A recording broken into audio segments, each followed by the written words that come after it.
Recebemos uma autorização de Deus, uma procuração de Deus, para que todas as vezes que a gente fale, agora que caminhamos com Ele, é como se o próprio Deus estivesse falando através de nós. A palavra fala a respeito disso, inclusive, pastor Wallace, sobre salvação. A Bíblia diz: fomos reconciliados com Deus através do sacrifício físico de Jesus. Mas não só isso, recebemos também o ministério da reconciliação. Por isso, todas as vezes que nós dizemos reconciliem-se com Deus, a Bíblia diz que é como se o próprio Deus estivesse falando através de nós. Sabe o que a Bíblia está dizendo? Que quando a gente foi reconciliado com Deus, agora quando chega no momento final do culto, a gente faz um apelo. Quando a gente está dizendo para a criação: ei, volta para casa, a Bíblia está dizendo que é o próprio Deus falando através de nós. E essa tem sido a minha oração todas as vezes que eu subo para ministrar. Que não seja a minha voz, Paizinho, mas seja a tua. Por isso que em vários momentos eu peço para que você feche os teus olhos, para que nada roube de você aquilo que está acontecendo. O seu Pai está falando com você. Ele está usando um jovem pastor, mas é Deus quem está falando: filho, eu estou com saudade de você, é tempo de você voltar, é tempo de renovar a sua aliança comigo, é tempo de você voltar a sonhar os meus sonhos, é tempo de você viver as minhas promessas. Eu ainda mantenho de pé cada promessa que eu te fiz. Eu não sou homem para que minta, não sou filho do homem para que me arrependa. Se eu disse que vai acontecer, já aconteceu. Você crê nisso? Diga amém. Você pode celebrar Jesus no seu lugar. Aleluia. Aleluia. Eu vou ter que correr um pouco aqui, mas alguém está recebendo algo de Deus hoje, de verdade?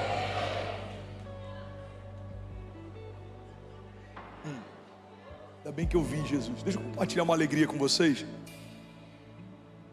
Hoje é que dia? Hoje é domingo, né? Eu juro que não é brincadeira. Sexta-feira a gente entregou a nossa última cruzada. Sexta-feira, na orla da praia de Fortaleza, tocamos mais de 20 mil pessoas numa cruzada de milagres. Sabe o que eu achei interessante? O número de pessoas curadas foi maior do que o número de pessoas salvas. Centenas reconheceram Jesus, mas milhares foram curadas por Ele. Sabe o que a gente está gerando? Próximo ano, a nossa virada de ano da Lagoinha Alphaville, eu creio que vai ser num ginásio ou num estádio. Você recebe isso?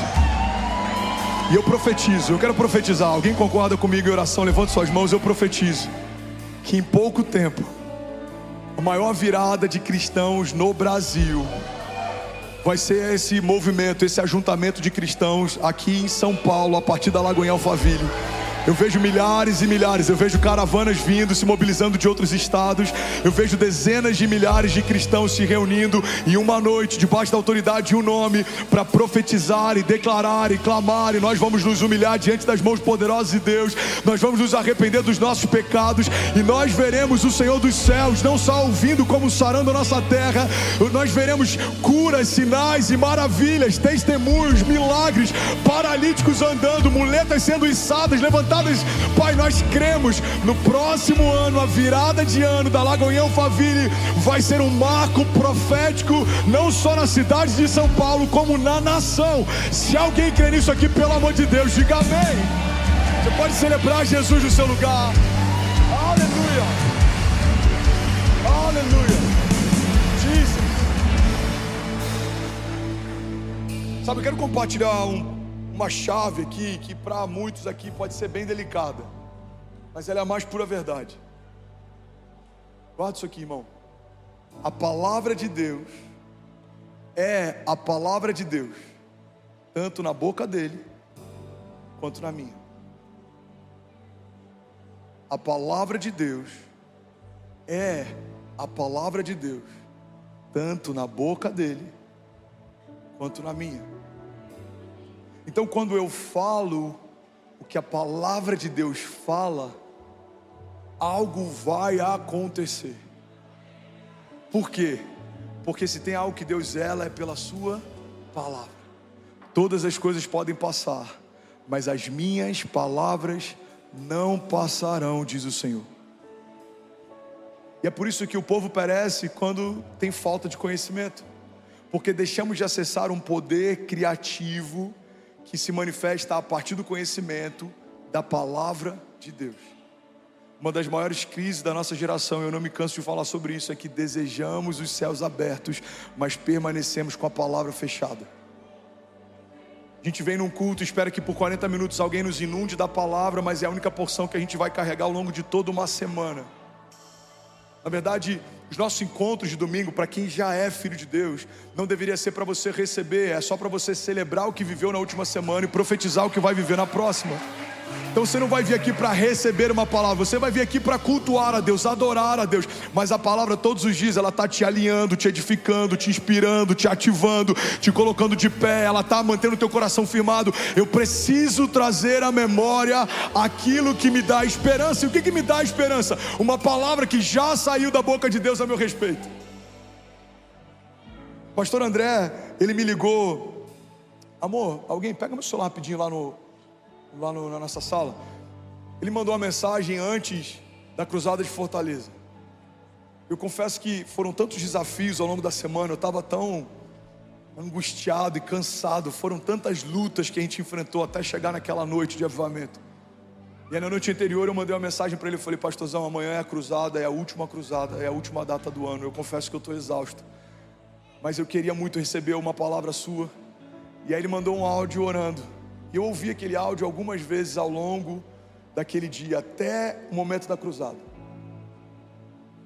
Todas as vezes que eu ouvia a oração, eu concordava com ela, eu profetizava a partir dela. Guarda isso aqui, irmão. Obrigado, lindão. E esse é o segundo pilar e é o último que eu quero compartilhar para a gente finalizar essa mensagem de hoje. Vocês são incríveis. Só porque o pastor está doente, vocês estão com misericórdia. Segundo pilar, segunda base fundamental é: escolha quem ouvir. Fala para quem está do seu lado, você precisa escolher quem você vai ouvir. Eu botei várias vezes essa oração e eu ouvia, e ela me edificava, e ela me inspirava. Vou botar um trechinho dela aleatório aqui, ó. Botei logo isso aqui, ó. Do teu filho, e que essa realidade em Fortaleza seja o início, Pai, de realidades onde as entranhas do Brasil, nas capitais, nas cidades medianas e naquelas mais necessitadas, haverá a pregação do Evangelho, haverá a manifestação de cura e milagres, haverá, ó Deus, liberação dos seus propósitos, ó Deus, na vida de uma geração sedenta e que precisa ouvir a Tua voz. Pai, que André Fernandes esteja ali, Pai, em nome de Jesus, olhando claramente como o Senhor o chamou e o seu propósito. Cremos, ó Deus, e oramos mesmo. Levanta, Pai, nos quatro cantos, Pai, lugares e estruturas preparadas para que a Tua palavra flua como um rio de vida. Um rio de vida, Senhor, entrando nas casas, entrando nas praças, entrando nas avenidas, nas cidades, nas casas, e despertando aquele que dorme, despertando, Pai, aquele que está, Pai, fechado, guardado, Pai, completamente nas cavernas, Senhor. Nós dizemos que virão para fora, sairão para fora, em nome de Jesus. Haverá provisão de estruturas, haverá provisão de mídia, haverá provisão, ó Deus, para que noites, ó Pai, dias de adoração fluam e milagres, paralíticos levantem, cegos enxergam. Ó Pai, haja batismo com a realidade do Teu Santo Espírito nessa geração, nesses dias. Em nome de Jesus, Pai, gera no coração do Fernandes, Pai, gera no coração daqueles que estão à volta do Teu servo, Pai, a maneira, a estrutura, a estratégia, a direção, para que o Teu nome seja exaltado, o Teu nome seja glorificado. Pai, que não haja um temor no coração do Teu filho, que não haja, Pai, um receio, mas passos de fé, passos ousados, passos intrépidos, ó Deus, completamente firmados na promessa que o Brasil é seu, o Brasil é do Senhor. Aleluia. E que se levante mesmo, Pai, a partir do Teu Filho, palavras e direções que vão despertar homens, mulheres, Pai, desde crianças aos mais velhos, em nome de Jesus, em nome de Jesus.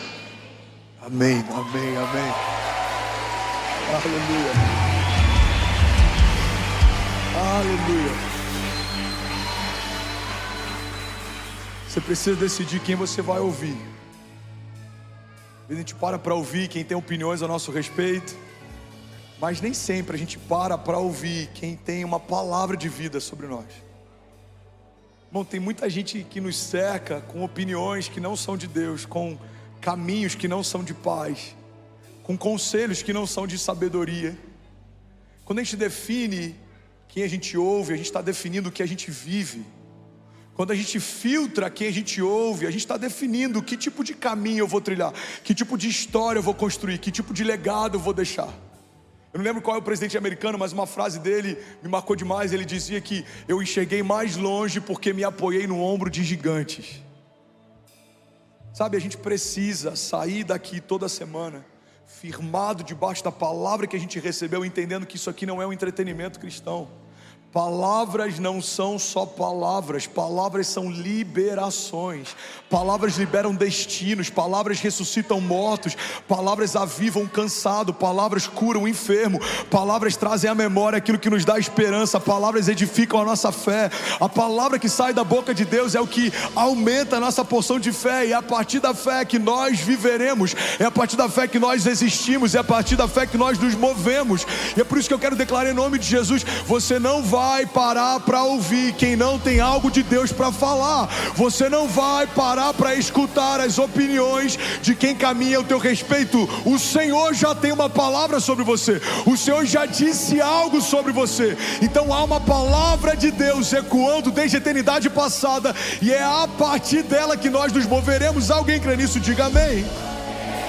Tudo bom? Você acabou de assistir uma mensagem aqui do nosso canal. Eu tenho certeza que ela te edificou e que ela vai gerar algo novo em você. E a gente separou mais 2 vídeos. Eu quero deixar essas indicações aqui para você continuar queimando com Jesus. E eu quero muito te fazer um pedido também. Se essa mensagem te edificou, comenta aqui embaixo, segue o canal, me ajuda a compartilhar para que mais pessoas sejam tocadas também. Deus te abençoe.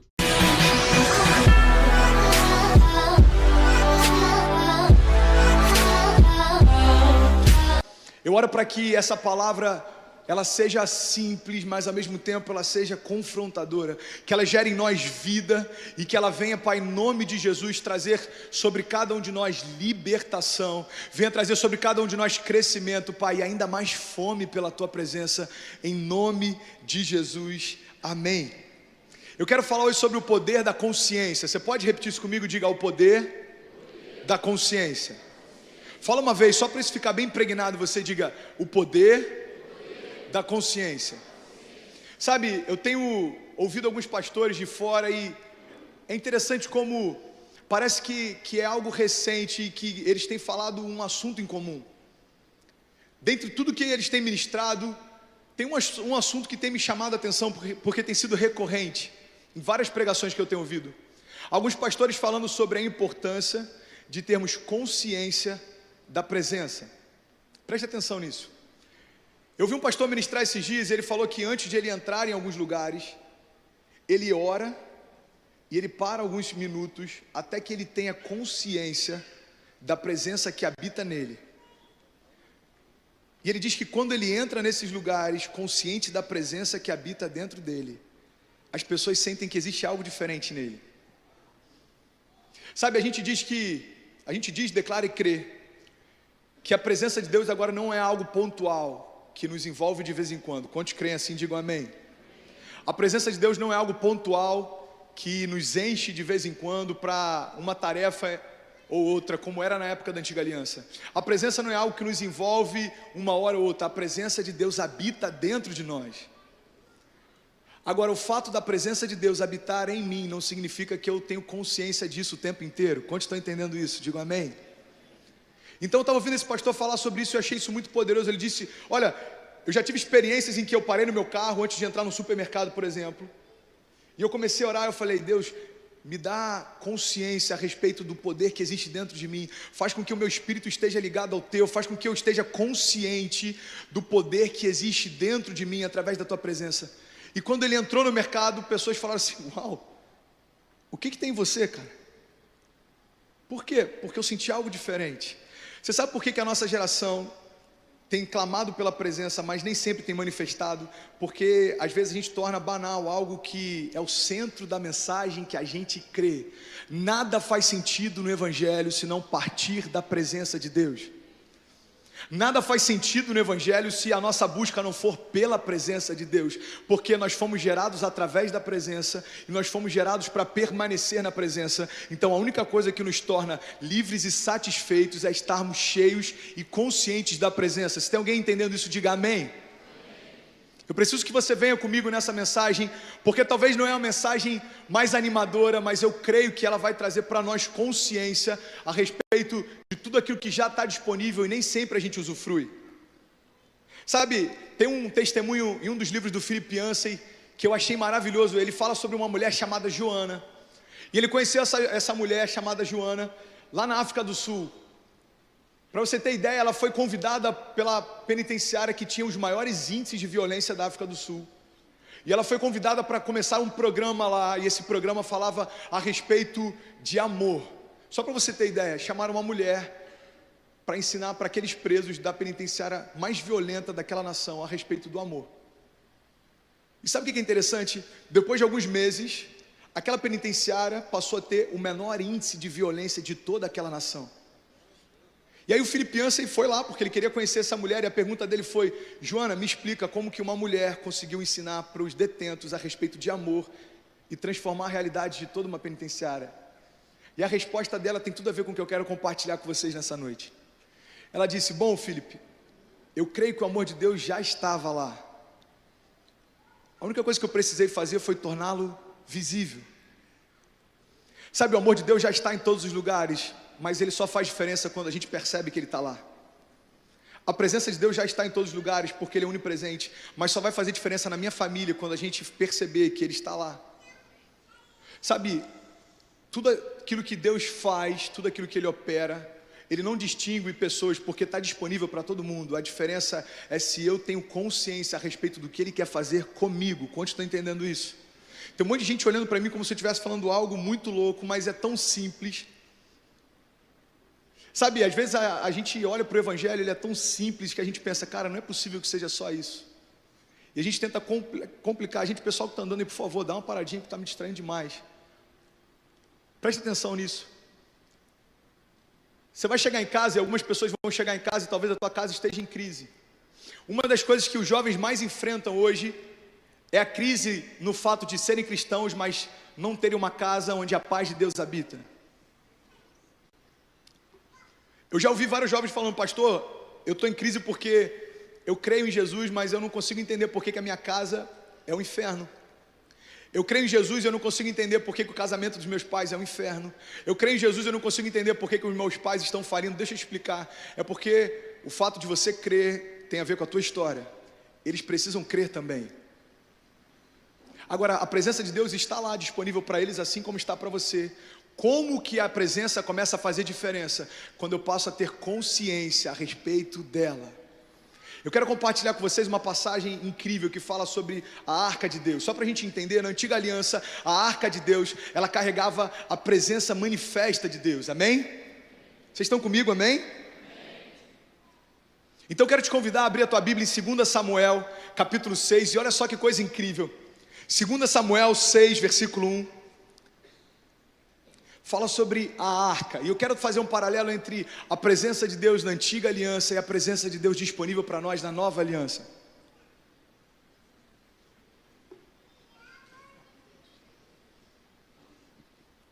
Segunda Samuel 6:1, todos acharam? Pastor, 2 Samuel está na Bíblia? Tá, meu irmão, a gente que não vai muito lá. 2 Samuel 6:1. Todo mundo achou, amém? Quem não achou pode acompanhar aqui no telão. A gente vai até o versículo 12.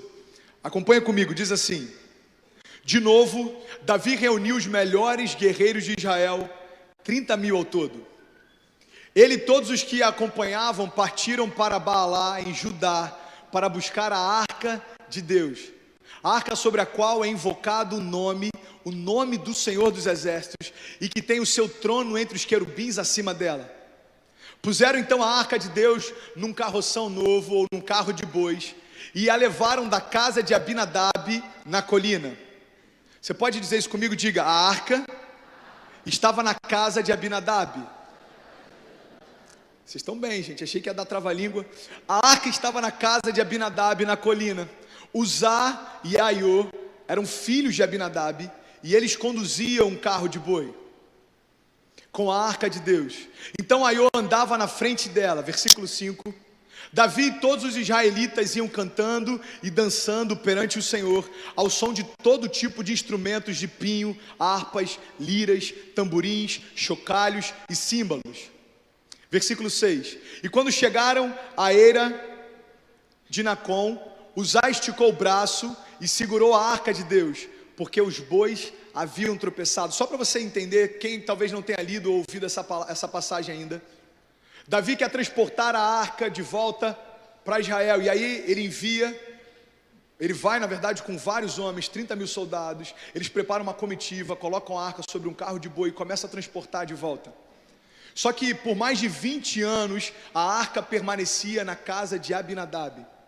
Sabe, a palavra diz que os filhos de Abinadab, Uzá e Aiô, eles iam à frente dessa comitiva e eles tinham intimidade com a arca. Você pode dizer isso comigo? Diga, eles tinham intimidade. Diga, eles estavam acostumados. Sabe, por mais de 20 anos a arca estava na sala da casa deles. Então eu imagino eles brincando em torno da arca. Eu consigo imaginar os dois correndo e brincando de pique-pega em torno da arca.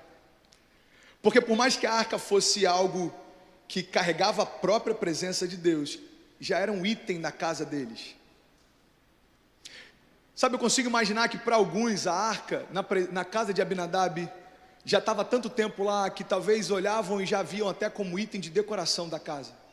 Porque você imagina uma caixa linda, toda envolvida por ouro, muito bem trabalhada. Quantos concordam que ficaria lindo na sala de qualquer um? Quantos concordam? Na minha não, gente, pelo amor de Deus. Imagina aquela arca de madeira de ouro. Prefiro minimalista, pegar da arca que PH fez decoração, ficou maneiro, vi nas fotos lá, minimalista e tal. Mas naquela época você imagina a arca do Senhor, que carregava a presença dele no centro da tua sala. Mas tem um problema, ela já estava lá há 20 anos e não fazia mais diferença para eles. Você pode declarar isso? Diga, não fazia tanta diferença como no início. Cara, eu consigo imaginar, e tudo que eu estou falando aqui não está na palavra, eu estou aqui só conjecturando, ok? Só estou imaginando. Eu consigo imaginar o primeiro dia que a presença e a arca entraram na casa de Abinadab. Você consegue imaginar a festa e a honra que envolveu aquela casa? Você consegue imaginar o quanto que eles ficaram felizes em saber? Você imagina Abinadab indo dormir e falando com a esposa dele: cara, você tem noção? Na nossa casa está a arca da aliança do Senhor, a presença manifesta de Deus está aqui na nossa casa. Só que 5 anos depois, meu irmão, os filhos dele já brincavam de pique-pega em torno dela.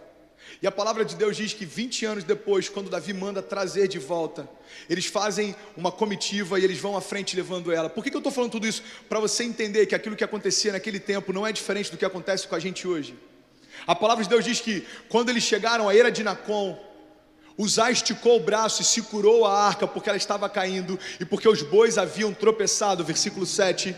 E a ira do Senhor acendeu-se contra Uzá por seu ato de irreverência. Por isso Deus o feriu e ele morreu ali mesmo, ao lado da arca de Deus, versículo 8. Davi ficou contrariado porque o Senhor em sua ira havia fulminado Uzá. E até hoje aquele lugar é chamado de Pérez Uzá. Naquele dia Davi teve medo do Senhor e se perguntou: como então vou conseguir levar a arca do Senhor? Por isso ele desistiu de levar a arca do Senhor para a cidade de Davi, e em vez disso levou para a casa de Obed-edom. Você pode repetir isso comigo? Diga: Davi desistiu de levar a arca e então levou para a casa de Obed-edom. Preste atenção, poucas vezes vocês me vêm pregando sobre o Antigo Testamento. Eu sei que esse nome talvez não seja o mais bonitinho, eu sei que essa história talvez não seja as que a gente mais ouve, mas ela tem poder para mudar a nossa história hoje. Quantos creem nisso, digam amém. Preste atenção nisso. Quando Davi olha para o que aconteceu com o filho de Abinadab, ele teve medo e então ele desiste de levar a arca, e aí então pede para que ela fique na casa de Obed-edom. Olha, você sabe por que a arca foi para a casa de Obed-edom? Não é porque ele era um homem honrado, não é porque ele foi escolhido a dedo, não é porque aquilo ali fazia parte do propósito. Na verdade foi uma falta de opção. Você sabe por que a presença e a arca foram para a casa de Obed-edom? Não é porque tudo deu certo, muito pelo contrário, é porque tudo deu errado. Por isso que a arca foi parar na casa dele. Agora, sabe o que é interessante? A palavra de Deus diz que durante mais de 20 anos ela permanecia na casa de Abinadab e nada aconteceu lá. Mas a palavra também diz que depois desse acidente, por falta de opção, Davi desiste de levar a arca para a sua cidade e deixa então na casa de Obed-edom. E sabe o que acontece? Durante 3 meses, tudo que ele tem, tudo que ele faz, prospera. Você sabe qual a diferença entre a arca na casa de Abinadab e a arca na casa de Obed-edom? É que o primeiro se acostumou com aquilo que é sobrenatural, e o segundo entendeu que não merecia portar aquilo, e por entender que não merecia, recebeu toda a glória que a presença de Deus poderia dar. Preste atenção, você vai entender onde eu quero chegar. Durante 20 anos, Abinadab se acostumou em ter a presença como sendo mais um item da sua casa. Durante 3 meses, Obed-edom, eu imagino ele acordando todos os dias, olhando para lá e não acreditando que a arca do Senhor estava na sua casa. Sabe por quê? Porque ele não merecia portá-la, mas foi assim que aconteceu. Você sabe quando a gente torna banal a presença de Deus que habita em nós? Quando a gente começa a se acostumar e a gente acha que é normal aquilo que foi comprado a preço de sangue para nos salvar. Você sabe quando a gente começa a flertar com o pecado que antes para a gente trazia temor? É quando a gente começa a tornar banal a graça de Deus e ela se transforma em desgraça para nós. Meu irmão, quando um jovem ele é salvo, quando o jovem é alcançado pela graça, quando o jovem ele recebe o que a gente chama de primeiro amor, ele olha para o pecado dele e ele tem nojo daquilo que fere a santidade de Deus. E aí é normal esse jovem começar a querer mais de Deus. É normal esse jovem falar assim: pastor, qual que é o próximo passo? Cara, você tem que estar no GC, eu quero. Pastor, qual que é o próximo passo? Mano, começa o carisma, eu quero. E aí você vê aquele jovem estudando realidade da nova criação e ele está apaixonado, cara. Você vê aquele jovem estudando fundamentos da fé e ele está apaixonado. Aí começa a despertar nele interesse pela palavra, começa a despertar nele paixão pelo chamado, começa a despertar nele identidade, começa a despertar nele coisas que ele nem sabia que existiam. E aí esse cara chega para mim e fala assim: pastor, eu quero me batizar, cara, eu quero morrer nas águas do batismo. Cara, eu vou estar lá, eu vou te batizar. Cara, eu já cansei de ver esse mesmo jovem que eu estou citando, e é só um exemplo, mas esse exemplo pode estar sentado em vários lugares aqui hoje. Eu vejo esse jovem afundando nas águas do batismo, o velho homem morrendo ali, e ele ainda está como Obed-edom, valorizando aquilo que ele porta, porque ele sabe que não merecia. Mas sabe o que eu estou cansado de ver? Jovens que depois de algum tempo se acostumam com aquilo que não era para se acostumar. Sabe o que eu estou cansado de ver? Jovens que tratam aquilo que foi comprado a preço de sangue como se fosse a preço de banana. Jovens que acham que toda vez que a gente sobe aqui, a gente vai pregar Jesus como se a gente tivesse desesperado para você aceitar. O meu desespero é para que você reconheça o quanto precisa dele. Sabe qual a paixão que me consome todas as vezes que eu subo para pregar, principalmente para a juventude? É porque eu me lembro dos amigos que eu tive e não tiveram a chance que você está tendo aqui hoje. Sabe, ontem eu fui lá em Fortaleza e eu preguei numa conferência de jovens, e para mim foi emocionante. Para mim foi muito difícil pregar lá ontem, porque Fortaleza é a cidade onde o meu avô nasceu. Eu lembro que meu avô, quando eu era mais novo, ele falava: cara, o meu sonho é poder ver você casar. Eu queria viver só até os seus 19 anos, até ver você casar. E ele não teve essa alegria. E aí ontem eu estava lá em Fortaleza, na cidade do meu avô. Eu sou o primeiro pastor da família. E eu estou lá, e sabe o que Deus me trouxe à memória? Filho, eu te trouxe na origem da tua família, agora ungido, agora com a identidade de filho, agora pai, honrado, para declarar o poder que existe na minha palavra, porque não importa a história da tua família até aqui, importa a história da tua família daqui em diante. O que você faz com a minha presença é o que vai marcar a tua história. Como você trata o que eu te dou é que vai definir o teu legado. Como você valoriza, cara, aquilo que não tem preço é o que vai marcar as pessoas que estão ao teu redor. Cara, eu lembro que teve uma hora do louvor lá que eu fiquei me segurando para não chorar, porque eu queria que meu avô pudesse estar lá. Eu estava na cidade dele, mas ele não estava lá. Eu não tive a oportunidade de pregar para ele o evangelho que me transformou, mas você está ouvindo esse mesmo cara falar dele. Você está ouvindo esse cara falar de um evangelho que é capaz de mudar a tua história, o evangelho que é capaz de mudar a tua vida, o evangelho que é capaz de pegar os teus sonhos e colocar ele no mesmo nível de nada. Paulo diz, olha, aquilo que eu sonhava comparado à glória que está reservada em Cristo é como esterco, aquilo que eu desejava comparado àquilo que existe em Cristo para mim é como lixo. É por isso que eu abro mão das minhas vontades e eu corro para fazer a vontade dele. É por isso que eu não estou preocupado mais em alegrar o meu coração, eu quero alegrar o coração dele. Sabe por quê? Porque Paulo entendeu que aquilo que ele carregava dentro de si, ele não merecia, mas Cristo desejou dar para ele. Aí eu estou lá em Fortaleza e sabe o que Deus me trouxe à memória? Ei, filho, você não é o primeiro pastor da tua família só da parte de pai, não, da parte de mãe também. Eu te levei para Fortaleza, quem sabe eu te levo para Portugal também, porque meu outro avô é de lá. Agora preste atenção, aquilo que eu quero fazer não se limita à origem da tua família, porque quando nós dizemos sim para Deus, toda uma geração é nos dada por herança.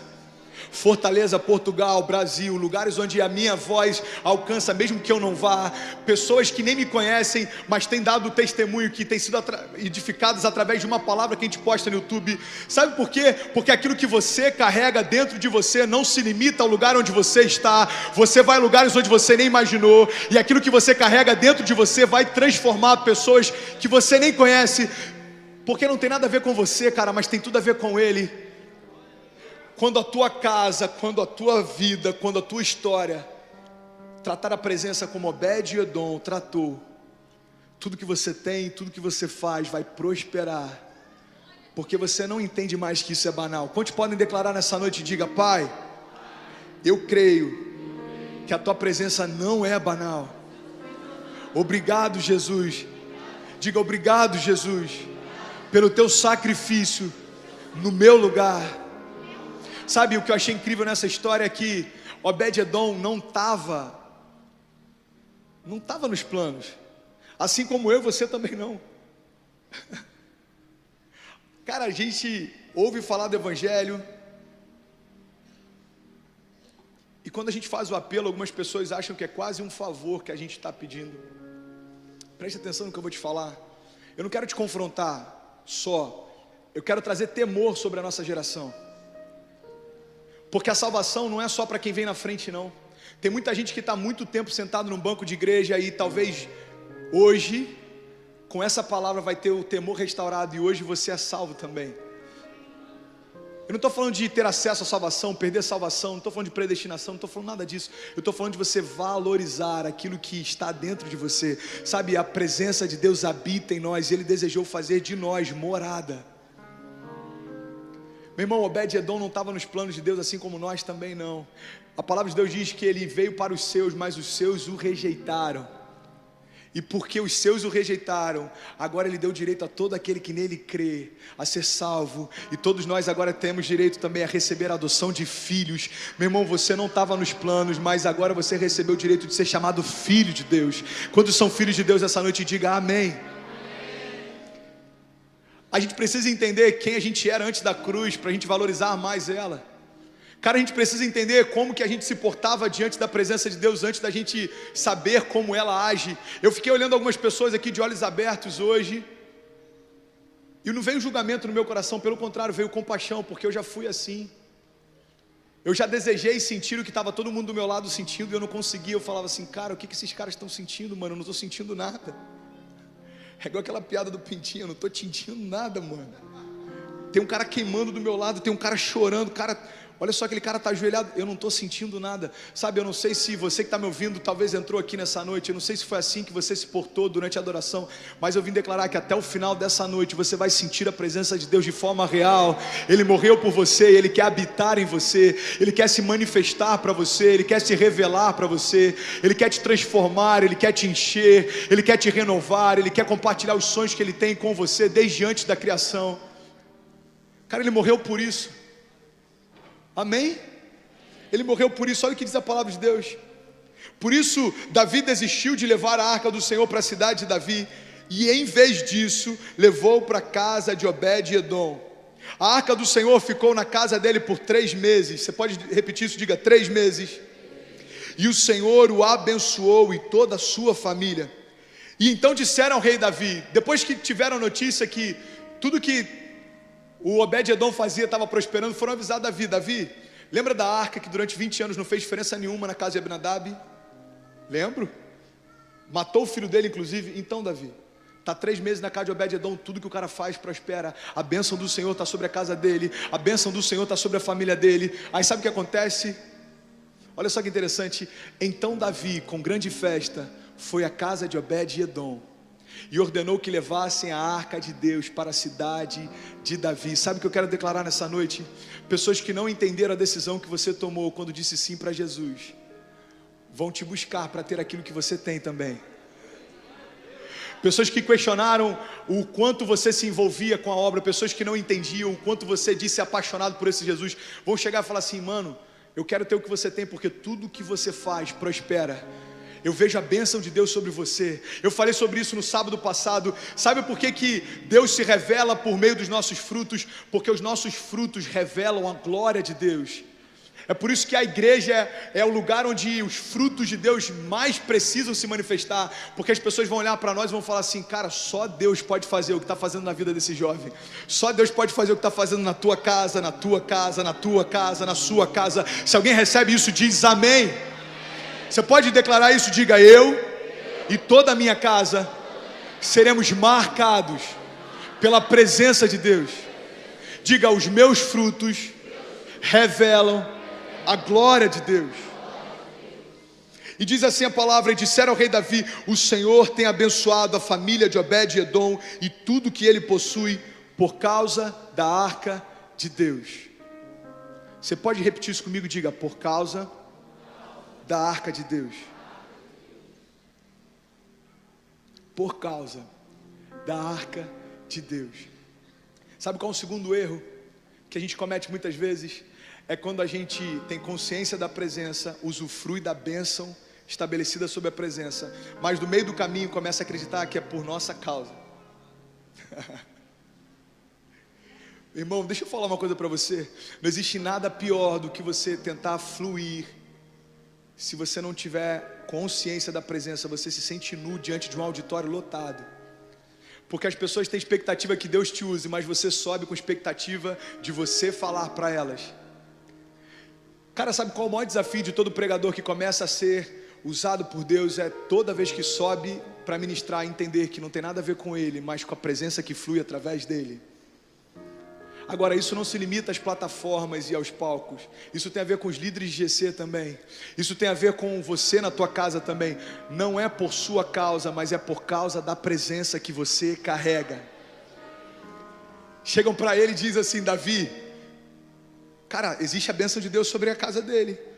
Por quê? Por causa da arca. Cara, mas a arca não estava na casa de Abinadab? Estava. E agora está na casa de Obed-Edom? Tá. Qual que é a diferença? A forma como eu posiciono diante da presença. Preste atenção, a arca permaneceu por mais de 20 anos na casa de Abinadab e nada aconteceu. Na casa de Obed-Edom permaneceu por 3 meses e tudo prosperou. É porque ele sabia que ele não era merecedor daquilo que recebia, mas não está ligado a quanto tempo eu estou exposto à presença. É por isso que o teu currículo gospel não diz nada para Deus. É por isso que o tempo que você tem de crente não diz nada para Deus, porque não tem a ver com o histórico cristão, tem a ver com como você trata a presença dele hoje.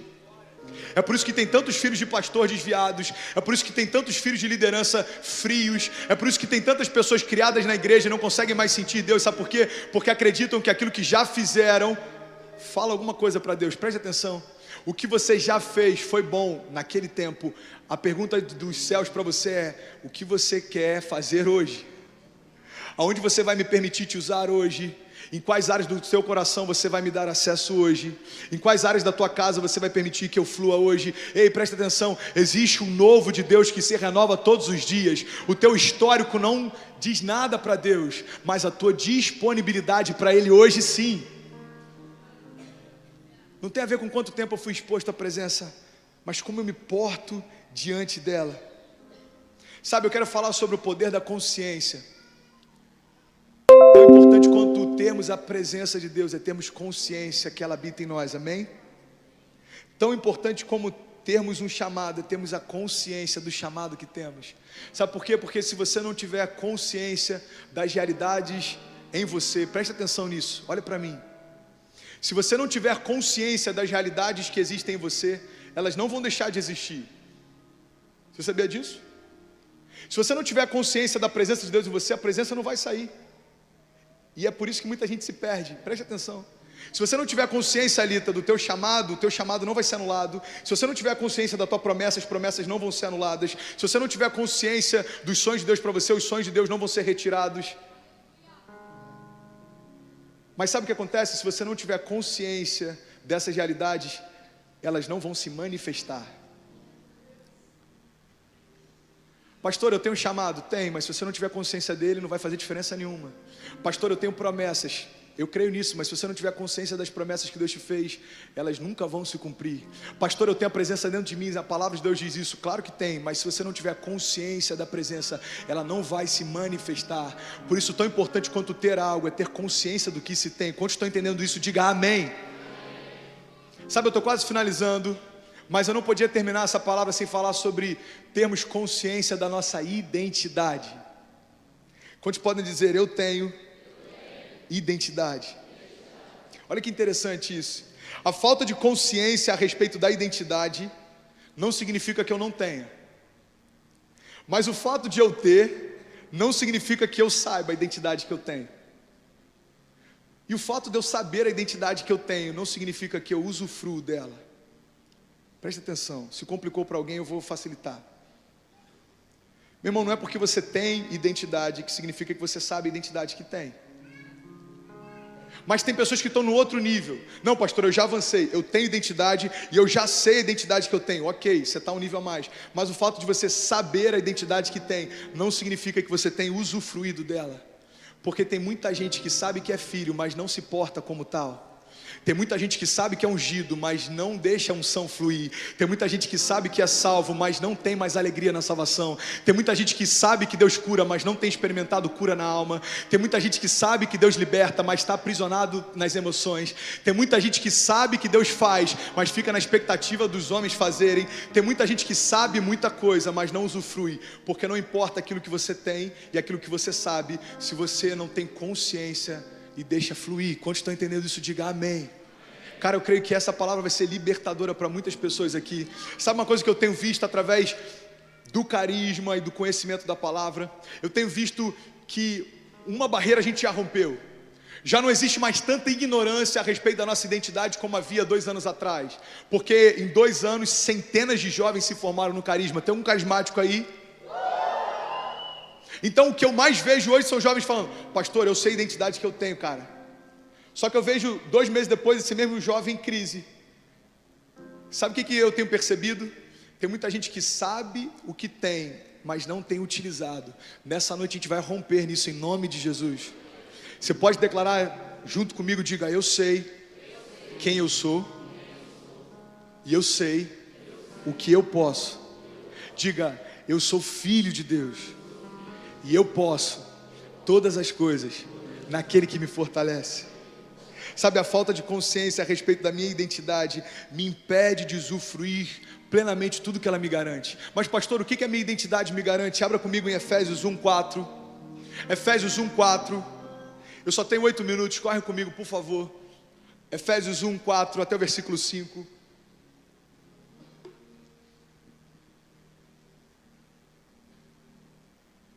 Diz assim, porque Deus nos escolheu nele antes da criação do mundo, para sermos santos e irrepreensíveis na sua presença. Cara, qual o seu chamado? Volta lá por favor, deixa na tela. Pastor, eu estou em dúvida em qual é o meu chamado. O seu chamado é para ser santo e irrepreensível. Tudo se estabelece a partir daí. Tem muita gente achando que chamado é fazer e não ser. Aí você faz um monte de coisa e não é nada ainda. Aí você faz um monte de coisa na igreja, mas não é nada ainda na presença. Por quê? Porque você trabalha, serve e faz, mas você ainda não tem consciência a respeito de quem você é. É questão de tempo até você entrar em crise. As duas coisas vão entrar em choque, porque tem horas que você vai precisar da tua identidade para romper, e tudo que você vai ter é histórico em relação àquilo que você já fez. Aí você vai falar, Deus, eu já fiz tantas coisas na tua casa, por que eu não estou conseguindo romper? Porque você fez muito, mas não sabe ainda o que é. E se você não sabe o que é, você não sabe o que é capaz. Tem alguém entendendo isso? Vocês estão comigo, amém? Efésios 1:4 diz, porque Deus nos escolheu nele, antes da criação, para sermos santos e irrepreensíveis na sua presença. Pastor, qual é o meu chamado? Você pode declarar isso comigo? Diga: eu fui chamado para ser santo e irrepreensível na sua presença. Versículo 5: e em amor nos predestinou para sermos adotados como filhos. Glória a Deus por isso, por meio de Jesus Cristo, conforme o bom propósito da sua vontade. É aí que muita gente que acredita na predestinação pira. Viu? A palavra diz que nós fomos predestinados para sermos adotados, mas preste atenção, nós fomos predestinados para sermos adotados, ou seja, já está disponível e é o desejo de Deus que assim seja, mas depende de você. Você foi predestinado a ser adotado como filho, mas se você não quiser essa adoção, meu irmão, você nunca vai experimentar. Agora, para todos aqueles que desejam e creem nele, receberam o direito de serem chamados filhos de Deus. Efésios 1, 4 e 5 é poderoso e fala a respeito de quem nós somos. Sabe, uma das coisas que mais tem afetado a nossa geração é a luta contra o pecado. Preste atenção, gente, olha para mim. Você sabia que tem muita gente que está morrendo porque está tentando lutar contra o pecado? Deixa eu te falar uma coisa que vai escandalizar muita gente. Sempre que você lutar contra o pecado, você vai perder. Como assim, pastor? Eu vou te explicar. Sempre que você lutar contra o pecado, você vai perder, sempre. Pastor, você está declarando isso? Não, eu estou afirmando. Todo mundo que tentou lutar com o pecado até hoje perdeu. Só existe um que venceu. Se chama Jesus. Então preste atenção. Então como que eu me vejo livre do pecado? É simples. Se você luta contra o pecado, você vai perder. Mas se você sabe quem é a tua identidade que se estabelece sobre o pecado. Quando o pecado vem te seduzir, você fala: ei, afasta-te de mim, porque eu sei quem eu sou filho de Deus, e Jesus já venceu no meu lugar. Ei, ele venceu o pecado, o inferno e a morte, e agora que eu estou nele, agora que eu fui predestinado para ser o filho dele, eu venci o pecado também. Sabe por que tem tanta gente tentando lutar contra o pecado e não consegue? Porque as nossas forças não conseguem vencer o pecado. Mano, é só você olhar para você, cara. É só olhar para mim. Como é que eu vou vencer o pecado? O pecado ele é prazeroso. O pecado ele se apresenta bem. O pecado, dependendo do quanto você se expõe a ele é praticamente irresistível. A única coisa capaz de vencer o pecado é a consciência a respeito da identidade que tem. Eu sei quem eu sou e eu sei o que alegra o coração do meu Pai. Por isso eu decidi não pecar. Se tem alguém entendendo isso, diga amém. Amém. Sabe, eu já fui chamado em algumas conferências e o tema é lutando contra o pecado. É por isso que tem tanta gente pecando. Porque você tenta lutar, você perde, você se sente fraco, você desiste no meio da caminhada. Aí você continua tentando, você começa a namorar, você peca, você se sente fraco. É porque você está tentando na tua força, cara. Agora vai na força da tua identidade. Quando você vai na força da tua identidade, nada vai te parar. Porque não tem mais a ver com quem você é, mas com quem você é nele. Não tem mais a ver com a força que você tem, mas com as forças que você tem nele. Não tem mais a ver com a tua identidade, mas a identidade que você tem nele. Sabe, o poder da consciência é algo tão forte que a maior batalha do inferno tem sido justamente para nos distrair em relação a ela. Porque quem sabe o que é, sabe o que pode.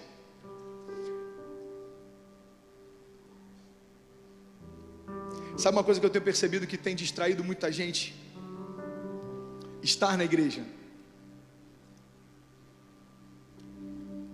Uma das coisas que mais tem queimado no meu coração é a respeito à distração. Eu não sei se você percebeu, mas... Baixinho, por favor. Não sei se você percebeu, mas a nossa geração tem enfrentado a distração como nenhuma outra geração. É capaz de eu chegar para alguém que está aqui agora, enquanto eu estou pregando, e falar assim: mano, você está distraído? O cara fala assim: distraído com o quê? A gente está distraído o tempo inteiro, porque a gente está sendo bombardeado por informação o tempo inteiro. Cara, a gente não consegue ver mais um vídeo que tenha mais de 5 minutos. Se alguém manda um áudio para a gente com mais de 2 minutos no WhatsApp, a gente vai ouvindo e acelerando, porque a gente não consegue ouvir até o final. Quantos estão se familiarizando com isso? Se alguém te manda um áudio de 7 minutos, você fala assim: cara, esse cara deve estar endemoniado. Como assim 7 minutos de áudio? É sério. Você sabia que esses dias Deus me constrangeu? Presta atenção, esses dias eu recebi um áudio de 9 minutos, eu falei: eu não vou ouvir. Falta de respeito, cara, 9 minutos de áudio. Você está rindo porque você está se vendo nisso, né? 9 minutos de áudio. Aí sabe o que Deus falou comigo? Se você não tiver 9 minutos para ouvir uma pessoa, por que você está fazendo o que você está fazendo então? 9 minutos. Mas por que a gente acha 9 minutos muito? Porque a gente tem tanta coisa para fazer, a gente tem tanto áudio para ouvir, a gente tem tanta mensagem para responder, a gente tem tanta coisa, cara, e a gente não está percebendo que a gente está mais distraído do que a gente imagina. Meu irmão, presta atenção, olha para mim. Você sabia que estar na igreja pode ser distração para muitos aqui dentro?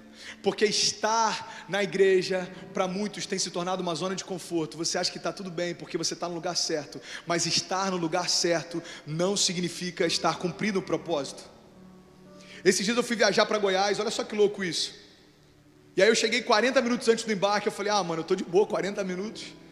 Eu olhei lá o portão, sei lá, portão 7, sentei ao lado do portão 7 e comecei WhatsApp, Instagram. Daqui a pouco eu olhei 20 minutos, falei, tá de boa. Daqui a pouco eu olhei 5 minutos, eu falei, bom, daqui a 5 minutos abre o portão, quando fizer uma fila, eu vou pro embarque. Aí eu tô lá, vi o pessoal entrando na fila, eu falei, pô, o pessoal na fila já, vou esperar a fila diminuir, eu vou.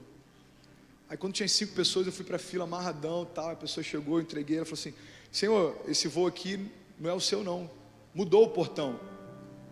Aí eu falei assim, como assim, filha, mudou o portão? Eu estou há 40 minutos aqui. Ela falou assim, mas já mudou tem meia hora, Senhor. Eu falei, querida, olha só, eu preciso pegar esse voo, é o único voo do dia, se eu perder eu não vou chegar no meu destino. Senhor, então corre até o outro portão. Eu fui correndo, cheguei no outro portão, tinha uma pessoa lá, muito gente boa. Eu falei, cara, graças a Deus cheguei a tempo. Aí o cara falou assim, Senhor, o embarque já fechou. Ele falou assim mesmo, juro. Aí eu falei assim, tá bom, meu irmão, eu entendo, mas eu já despachei bagagem, eu tô há 40 minutos sentado em frente ao portão 7. Senhor, já tem meia hora que mudou pro portão 9. Eu falei, eu sei, mas eu tava lá, eu sabia que eu tava no lugar certo e eu me distraí. Aí sabe o que ele falou? Infelizmente eu não posso fazer nada, Senhor. Aí eu fiquei revoltado, eu quase endemoniei, meu irmão. Minha mala já estava despachada, eu ia pregar naquela noite numa conferência. Eu estava cansado, eu tinha dormido pouco. Eu falei, cara, não estou acreditando, o único voo que tem para aquela cidade. Aí eu fui correndo lá no guichê da TAM, falei, era a única companhia que teria um voo um pouco mais adiante, depois nenhuma companhia voaria para aquela cidade. Eu falei assim, eu preciso de uma passagem para a cidade tal. Ele falou, R$1.700. Eu falei, como assim, mano?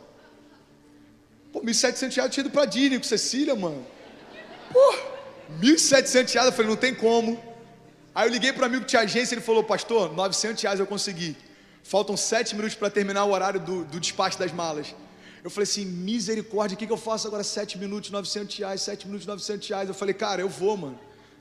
Eu vou, porque eu não posso ferir a igreja que acreditou em mim, já divulgou, já fez todo o planejamento. Eu vou, e eu paguei R$900 e eu fui. Agora, sabe o que eu aprendi com isso?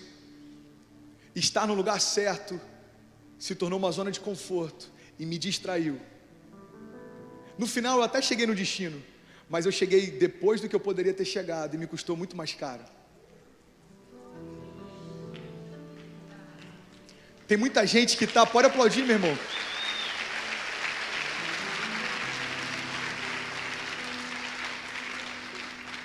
Você sabe por que estar no lugar certo pode se tornar uma distração? Porque se você não estiver ligado no propósito, você se distrai com todos os ruídos ao teu redor. Só que dentro de você existe paz, porque você sabe que está no lugar certo. Cara, mas eu estou na igreja toda semana, e daí? Mas eu estou no GC toda sexta, e daí? Pastor, então não, o certo não é eu estar na igreja e estar no GC? É claro que é, mas é para você ter consciência do porquê estar.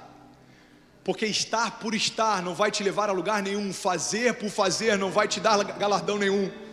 Caminhar com as pessoas que você caminha só por caminhar não vai fazer nada de diferente na tua história, além de aumentar o teu ciclo social. Você tinha amigos do mundo, agora você tem amigos crentes. A pergunta é, como você está por dentro? Como você se porta em relação ao teu chamado? Como você se sente todas as vezes que você entra nesse lugar? Como você se porta todas as vezes que a presença vem, invade o ambiente? Como que você está queimando quando o temor de Deus invade o lugar? Como você se sente quando aquilo que um dia te constrangia se tornou banal? Meu irmão, estar no lugar certo não significa estar vivendo o propósito, porque às vezes a gente se sente confortável e se distrai. Eu vou finalizar aqui, Romanos 2,7, diz algo que eu acho poderoso. Diz assim, o louvor se quiser pode subindo. Romanos 2,7 diz, e Ele dará a vida eterna aos que persistindo em fazer o bem, buscam glória, honra e imortalidade. Você pode ler isso comigo? Acompanha comigo aqui, vamos ler junto? 1, 2, 3. e Ele dará vida eterna aos que, persistindo em fazer o bem, buscam glória, honra e imortalidade. Preste atenção, olha para mim. Existem 3 coisas que mudam toda a nossa história: a nossa identidade, a nossa visão e a nossa missão. Preste atenção. O primeiro passo de todo cristão é saber a identidade que tem. E eu já estou te dizendo, você que crê em Jesus, você é salvo, você é filho de Deus, e o inferno e a morte já foram derrotados naquela cruz e nada pode te tocar. Você é guardado por Ele, Ele é o teu refúgio e fortaleza, Ele é o teu socorro bem presente na hora da angústia. Essa é a tua identidade, amém? Agora, qual que é a visão? A visão é o que te mostra aonde você pode chegar e aonde Deus quer te levar. A tua visão não é a tua promoção, a tua visão não é ser a pessoa mais influente na tua área, a tua visão não é ter a melhor casa, o melhor casamento. A tua visão é chegar no céu, olhar para Ele e falar: glória a Deus, porque eu estou aqui. É como aquele autor disse: tem 3 coisas que vão me impressionar quando eu chegar no céu. A primeira é ver pessoas lá que eu nunca imaginei que estariam. A segunda coisa que vai me impressionar quando eu chegar no céu é não encontrar pessoas lá que eu sempre imaginei que estariam. E a terceira coisa que vai me impressionar quando eu chegar no céu é perceber que eu mesmo cheguei lá. Meu irmão, preste atenção, nós não merecíamos, mas Ele desejou fazer. Quando a tua visão muda, tudo ao teu redor muda também. Aquilo que você achava que era problema, agora você entende que é processo. Aquilo que você achava que era um desafio intransponível, agora você sabe que é só mais uma etapa para você ter novas experiências com Deus. Agora preste atenção, além da tua identidade, da tua visão, existe sobre nós também uma missão. E sabe qual é a nossa missão? A palavra de Deus diz que assim como nós fomos reconciliados com Cristo e através dele, agora a nossa missão é reconciliar toda a criação também. É por isso que quando nós fazemos um apelo, a palavra de Deus diz que é como se o próprio Deus falasse através de nós.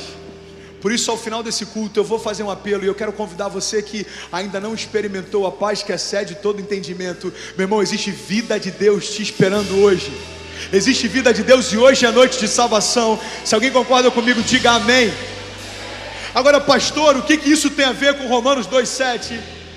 A palavra de Deus diz que Ele dará vida eterna aos que, persistindo em fazer o bem, buscam glória, honra e imortalidade.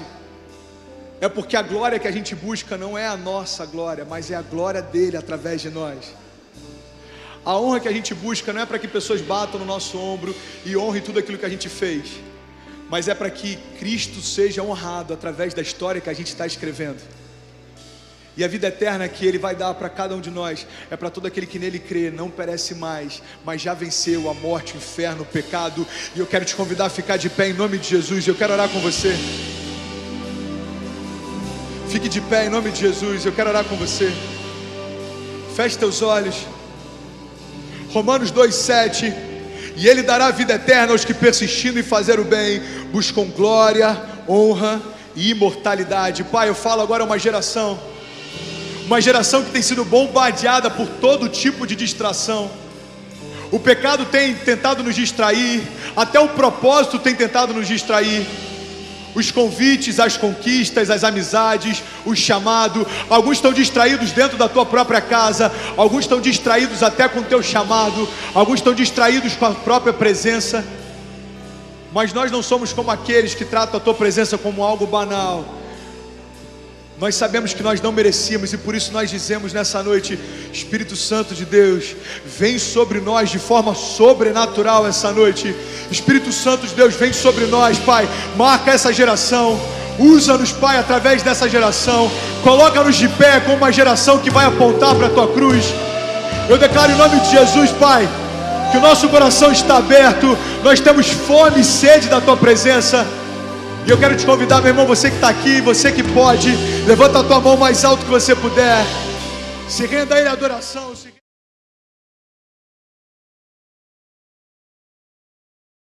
Não confunda preocupação, ou para ser mais enfático, pré-ocupação com preparação.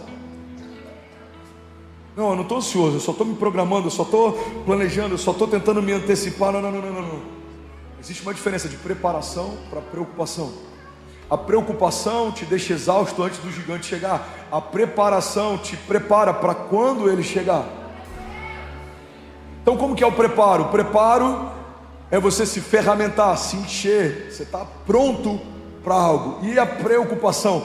Você não faz o que precisava fazer, não se enche do que precisava se encher, você não está preparado como precisava se preparar, mas a sua mente está desesperada por algo que ainda nem chegou. Cara, eu estou preocupado com esse ano, eu estou preocupado com esse mês, eu estou preocupado com esse contrato, eu estou preocupado com esse negócio, eu estou preocupado com essa reunião, eu estou preocupado com essa ligação que eu recebi, eu estou preocupado com o que vão falar, eu estou preocupado. Ei, irmão, guarda isso. Uma preocupação te deixa cansado antes do gigante. Uma preparação te deixa pronto para o gigante. Faz sentido? A Bíblia diz que quando Davi enfrenta aquele gigante, ele já tinha antes enfrentado urso e leão. Eu já falei sobre isso aqui. O preparo de Davi não era só um preparo em relação à luta, porque senão a gente vai acreditar que o poder sobrenatural de Deus em Davi estava ligado a um preparo como um lutador. Davi não venceu o gigante porque ele era um bom lutador apenas. Davi venceu o gigante porque ele aprendeu a confiar no Deus do livramento quando veio uma ursa, ele aprendeu a confiar no Deus do livramento quando veio o leão, e ele sabia confiar no Deus do livramento quando veio o gigante. A história do preparo de Davi não fala sobre um lutador de MMA sendo preparado com animais para quando fosse lutar com o seu maior opositor. A história de Davi fala sobre o preparo de um homem de Deus que aprendeu a confiar no meio de animais e algumas retaliações quando ninguém via, para que estivesse pronto para confiar de novo em Deus quando todo mundo estivesse olhando. Irmão, o seu preparo muitas vezes acontece em meio a ambientes de invisibilidade. Ninguém está vendo, mas quando todo mundo precisar ver, você está pronto. Eu não lembro de quem é essa frase, mas eu amo ela. E o autor diz o seguinte: me perguntaram certa vez quanto tempo eu demoro para preparar um sermão, e a minha resposta foi: leva uma vida inteira. Quanto tempo, pastor, para preparar o sermão de hoje? Uma vida inteira. Comecei a lidar com medo quando me converti, lido com ele até hoje e vou lidar até o último dia da minha vida. O medo está ao redor de todo mundo. Se eu falar para você que o medo não bate à minha porta, eu sou um mentiroso, mas eu tenho desenvolvido a habilidade de não aceitá-lo como um conselheiro. O medo bate à porta de todo mundo todos os dias. Bateu a porta do coração de Jesus. A Bíblia diz que quando ele está próximo de ser entregue, ele faz uma oração e ele fala: Pai, se possível for, afasta de mim esse cálice, mas todavia seja feita a sua vontade. Irmão, a questão não é o que o medo tenta fazer com a gente, a questão é como a gente reage com aquilo que o medo faz. O medo tentou desanimar Jesus, mas Jesus coloca aos pés do Pai dele toda a sua ansiedade. A Bíblia diz que ele chega ao ponto de ter o que alguns médicos podem considerar, clinicamente falando, talvez uma crise de pânico. Jesus transpira sangue. Segundo a medicina, é o quadro de maior estresse que o ser humano pode dar antes de desligar o seu sistema nervoso. Irmão, ele transpirou sangue, ele estava, segundo o próprio Jesus, sentindo uma angústia mortal. Jesus chama os seus discípulos e ele fala: eu sinto uma angústia mortal, orem comigo. O homem que ensinou o Pai Nosso, o verbo vivo, sente angústia. Por quê? Porque a morte bate a porta. A preocupação de Jesus não era com a morte, porque senão a gente vai acreditar que Jesus ficou abatido mais do que os mártires que vieram depois dele. A preocupação de Jesus era com o afastamento entre ele e o Pai. Pela primeira vez na história, quando ele tomasse o cálice do jugo, quando ele recebesse sobre si o juízo, quando ele recebesse sobre si o nosso pecado, ele deixaria de ser um com o Pai e ele seria pecador. É por isso que em toda a Bíblia Jesus chama Deus de Deus, mas naquele momento ele chama Deus de Pai, mas naquele momento, pela primeira vez, a gente vê Jesus chamando Deus de Deus. Eu só falo o que eu ouvi o meu Pai falar, eu só faço o que eu vejo o meu Pai fazer. A oração: Pai nosso que estás nos céus. Você é bom, não, bom é o Pai que está nos céus. Mas quando ele se torna pecado, ele fala: Deus meu, por que me desamparaste? Quando Jesus recebe o pecado, ele deixa de ser um com o Pai, e agora Deus para ele se torna Deus. Por quê? Porque ele se torna pecado. A Bíblia diz que aquele que não cometeu pecado se fez pecado por nós, para que nós fôssemos feitos justiça de Deus. O autor da oração do Pai Nosso deixou de chamar a Deus de Pai, para que nós pudéssemos chamá-lo de Pai.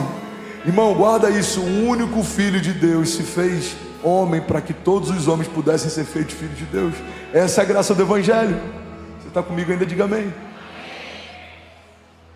Então ele transpira sangue, ele sente uma angústia mortal. Está tudo bem sentir medo, mas não tem nada bem, não está nada bem domesticar o seu medo. Gigantes foram feitos para serem vencidos, não domesticados. O meu problema, o meu câncer, a minha dívida, não chama de seu o que Jesus já levou sobre ele.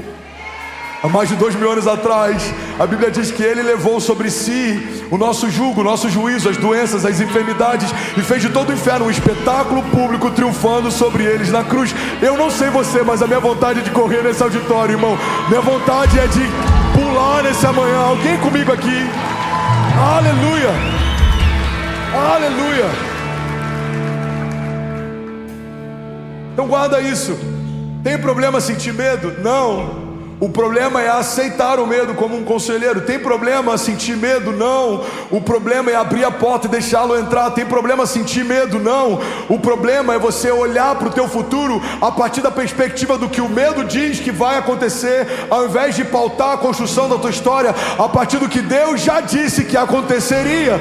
Tem problema sentir medo? Não. O problema é você esquecer que medo é um sentimento. Sentimentos passam, mas as minhas palavras permanecerão para sempre, diz o Senhor. Então quando eu trago sentimento como sentimento e um princípio eterno como princípio eterno, todo sentimento passa, mas a minha fé está ancorada em uma palavra eterna. Deus é por nós, quem será contra nós? O Senhor é o meu bom pastor, de nada eu terei falta. Ele me faz andar em pastos verdejantes, Ele me traz paz, Ele me guarda, Ele me guia, Ele provê, Ele me livra, Ele me salva, Ele me respalda. Deus é por nós, quem será contra nós? Ele me ungiu, o Senhor me ungiu para profetizar a liberdade aos cativos e a restauração de vista aos cegos. O Senhor me ungiu e me chamou para anunciar o ano aceitável do Senhor. O Senhor é bom e a sua misericórdia dura para sempre. Preciso me encher das verdades de Deus, para que quando o medo bata, seja uma verdade que abra. Para cada expressão de medo, uma expressão da verdade. Guarda isso, irmão. Uau, estou feliz de estar aqui. Alguém está feliz de estar aqui nessa manhã? Para cada expressão de medo, uma expressão da verdade. Medo de fracassar, uma expressão da verdade. Em Cristo somos mais do que vencedores. Uma expressão de medo. Eu não vou ter para pagar, vai faltar a despensa, as contas, meu Deus, o negócio. Filipenses 4,19, uma expressão da verdade. O meu Deus suprirá todas as necessidades de vocês segundo as suas riquezas em glória. Uma expressão do medo. Será que essa doença vai me levar? Será que eu vou conseguir romper? Será que eu vou conseguir? Uma expressão da verdade. Isaías 53. Certamente Ele levou sobre si as nossas doenças e enfermidades, e o castigo que nos trouxe a paz estava sobre Ele, e pelas suas pisaduras nós fomos sarados. A questão não é se o medo vai bater a porta. A pergunta que eu quero que ecoe em você, não só hoje, mas na sua jornada de fé, é: quando o medo bate a porta, quem abre? Do que você está cheio? Aonde você tem ancorado a tua esperança? Quem é de fato o Senhor da tua história? O que te dá paz? O que te faz crer que esse é o melhor ano da sua vida? Porque a resposta para essas perguntas dizem muito a respeito da constância da sua jornada. Eu conheço homens que a paz que eles têm é no saldo da conta bancária. Irmãos, guarda isso. Tem bilionários que se suicidam quando se tornam milionários. Por mais que seja ridículo para quem olha de fora de forma sistemática, para quem fez do dinheiro o centro da sua segurança, a ausência dele gera um medo absurdo. Alguns não conseguiriam gastar toda a sua fortuna mesmo se esbanjassem, mas tiram a própria vida se perderem parte dela. Por quê? Porque fizeram da sua fortuna a sua segurança. A Bíblia diz que onde está o teu tesouro, lá está o teu coração. A Bíblia diz que sobre tudo que se deve guardar, guarda o teu coração. Então, irmão, guarda isso. A gente precisa ter muito zelo sobre quais são os nossos tesouros e aonde a gente está guardando o nosso coração. Porque a Bíblia diz que é desse lugar que provém as fontes de vida. É por isso que eu sou desprendido ministerialmente, é por isso que eu sou ousado em alguns momentos. Eu falo com muita vulnerabilidade e sem falsa modéstia. Deus sabe, e amigos de bastidores sabem quantas vezes eu coloquei tudo à prova. Ou é a visão que Deus me deu, ou eu estou fora. Ou é isso daqui, ou eu estou fora. E alguns falam, por que você é tão ousado, cara? Porque eu sei em quem eu confio. Eu sei quem me viu quando ninguém via. Eu sei quem ouvia o meu choro quando ninguém ouvia a minha mensagem. Eu sei quem prometia coisas para mim, mesmo sem precisar me prometer nada. Eu sei em quem eu tenho crido. Eu conheço o Deus que me tirou do leito do hospital. Eu sei quem é que proveu quando tudo parecia que não ia acontecer, quando todas as portas se fecharam. Eu sei quem me defendeu quando homens tentaram me caluniar. Eu sei quem soprou meu nome quando tentaram apagá-lo, irmão. Eu sei. Então, quando o medo bate a porta, eu não tenho coragem de olhar para tudo que eu vivi com Deus e ter uma dúvida se de fato Ele vai fazer de novo. Irmão, é impossível sentir medo caminhando ao lado de Jesus e se lembrando quem Jesus é. Porque tudo que vai se apresentar diante de você, Ele é a resposta. Para toda falta, Ele é a resposta. Para toda dúvida, Ele é a resposta. Para todo levante, Ele é a resposta. Para todo principado e potestade, Ele é a resposta. Ele é tudo em todos, Ele é tudo o que a gente precisa. Quando a gente fala que Ele é suficiente, isso é muito forte. Eu reconheço Jesus como meu único, ou seja, não tem outro Deus em quem eu me garanto, não tem outro altar que eu edifique, não tem outra segurança que me sustente, não tem outra base de segurança ou paz que me mantenha de pé. Não é o saldo da conta, não é a geografia, não é o ministério, não é o status, não é a vaidade, não é a aprovação de homens, não são as opiniões ao meu redor. Ele é o meu único, ou seja, não há outro, e suficiente Salvador. O que significa suficiente? Nada precisa ser acrescentado. Ele é completo, Ele é perfeito. A palavra dele é tudo que eu preciso. Ele é tudo que eu preciso. Ele é tudo que eu quero ter. Ele é tudo que eu quero ser. Ele é o centro. Ele é o princípio e o fim. Ele é o alfa e o ômega. Ele é o maravilhoso conselheiro, Deus forte. Ele é o Pai da eternidade, príncipe da paz. Ele é o Jeová Jireh, o Deus que provê. Ele é o Jeová Rafa, o Deus que cura. Ele é Jeová Nissi, a nossa bandeira. Ele é Emanuel, Deus conosco. Ele é o princípio de todas as coisas, e nele tudo subsiste, para que em tudo tenha plenitude. Ele é a primícia de Deus, a primeira parte de Deus. Ele era o único Filho de Deus, se tornou o primeiro de muitos. Ele é o Verbo vivo. Ele faz parte da Trindade. Ele, o Pai e o Espírito Santo são uma só coisa. Como ter medo se dentro de você habita o mesmo poder que ressuscitou Jesus Cristo dos mortos? E aí, tudo bem? Você acabou agora de assistir um vídeo. Se você ainda não está inscrito, já se inscreve também no nosso canal, ativa esse sininho aqui embaixo de notificação, e toda vez que eu fizer uma live ou estiver transmitindo uma mensagem ao vivo, você vai ser um dos primeiros a saber. Mas eu deixei mais 2 indicações aqui que eu espero que façam muito sentido para você. Então já aproveita e clica para assistir a próxima mensagem, beleza? Seja bem-vindo ao time de incendiários, e eu espero de verdade que essas mensagens mudem a sua vida como elas têm mudado a minha também. Até a próxima. Valeu!